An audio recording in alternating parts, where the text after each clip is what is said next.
Hi, everybody. Happy New Year. Happy 2021. Hope your break was wonderful and restful, and you're ready to kick some butt now in the new year. So, before I get into what we're talking about today with cell division, I just kind of wanted to do a quick little recap of cells. So, cells, again, are the basic unit of life. They're the smallest unit of life. They're the building blocks of life. Some organisms are made of one cell, like unicellular organisms, and multicellular are made of many cells. We talked before break about how there's these little tiny structures found inside of a cell called organelles, and each of those little organelles has kind of a specific job or function. Like, for example, the nucleus controls the cell, manages the cell. And like the mitochondria creates energy for the cell. The chloroplasts, which are only found in plant cells, take in sunlight and create food for the plant cell. So we talked about all of those little different things that are found inside of a cell. And yeah, we're moving on from that. So if you haven't done that old project, that cell and project, or taking those quizzes, you might want to do that. Yeah. Okay. So cell division. Cell division is a pretty easy thing to understand.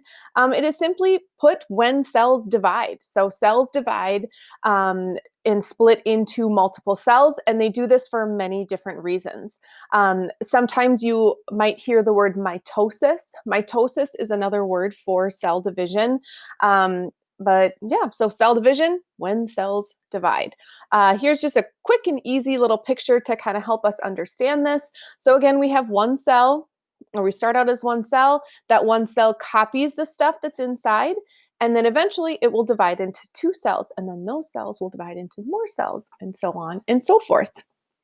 Unicellular and multicellular organisms do use cell division for different reasons. So first one here is unicellular. Again, unicellular organisms are just made of one cell. That one cell does the job of everything, right? So you're not going to see super complex, unicellular organisms. And the whole reason that they use cell division is simply to make more unicellular organisms. So this picture here, I'm thinking this is some sort of bacteria.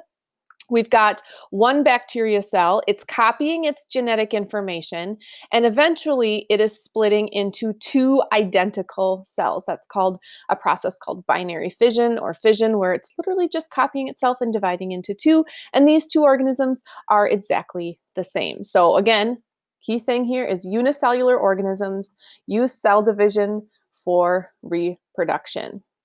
Multicellular organisms use it for three different reasons or purposes: one for growth, two for development, and three for repair.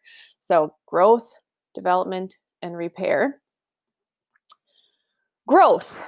As an organism gets bigger, its cells have to divide to create more cells. This is a huge misconception that kids have, is that the larger the organism is, the bigger their cells are.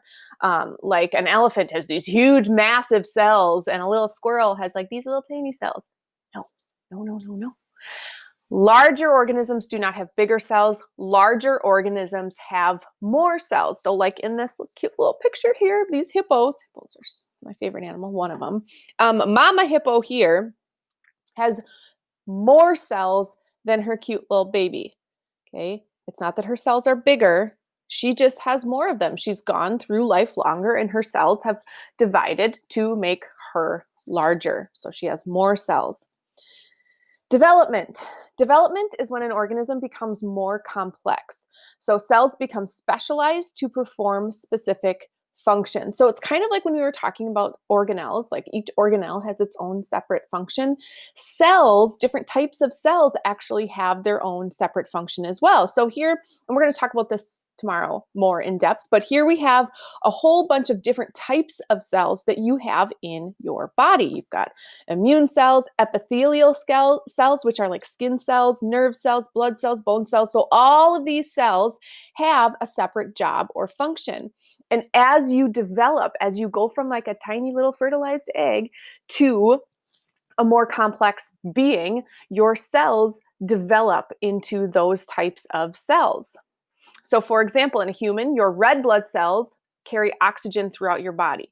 Your nerve cells can't do that. They are not designed to carry oxygen. What they are designed to do is move messages around your body. So each of these specialized cells has a specific job or function that they do within your body. The last reason for cell division is for repair. Multicellular organisms are constantly using cell division to create cells, new cells that get damaged, and cells just generally get older and they need to be replaced during a lifetime. So here's a lovely little picture of some damage that was done to this person's thumb. So as that happens, the cells that are in that little area, in that little cut, will start to divide rapidly to create a barrier or to fill in that cut on the thumb. Same thing happens when you break a bone, or if you've broken a bone before. Your cells, after you break your bone, your cells are going to rapidly divide to try to heal that spot that's been broken. There are some areas of your body where cell division happens more rapidly than others. For example, the cells that are in your mouth, they divide like crazy rapidly. As compared to like the cells in your brain and your brain cells. It's one of the reasons why concussions, if you get a concussion, they take it really, really, really seriously, because you don't have that rapid cell division to heal those cells that are in your brain, versus if you get, bite your cheek or you bite your tongue, usually within a matter of days, it's healed. Some cells aren't able to divide that as quickly as others. So that's why some injuries tend to be a little bit more scary or a little bit more serious than others. So think, when has your body had to create new cells for repair? So what injuries have you had where your cells have had to rapidly divide? And yeah, I saw this. I thought it was kind of cute. So do you see, okay, these are little cells right here. Oh, I love hanging out with you. Whoa, whoopsie, got a little paper cut and they got split up. So do you get it? Do you get my joke? Look at it again. See if you can get it. Do you get it? Because it had to be repaired. It died and it got injured, and so now it's lost its little friend. Okay. Anyways, the last thing for today is a little video clip. Now, I'm not going to play it through here, but it's attached as a link. It is super cool. This is a salamander going from fertilization. So sperm cell, egg cell was fertilized, and it was one cell. And it shows you like a microscopic view of cell division. So it's that one cell splitting into two cells, and then two cells into four cells, and four cells into 16 cells. And so it's kind of cool. So I think it's like 7 minutes. So you don't have to, but I would highly encourage you to watch at least the beginning part where it shows how the cells divide, yet it stays like the same size. Anyways, you should watch it. It's kind of a cool video. So that's all I've got for you for today, you guys. Again, unicellular organisms use cell division for reproduction. Multicellular organisms use it for growth, development, and repair. And we're going to talk more tomorrow about what development means in terms of specialized cells.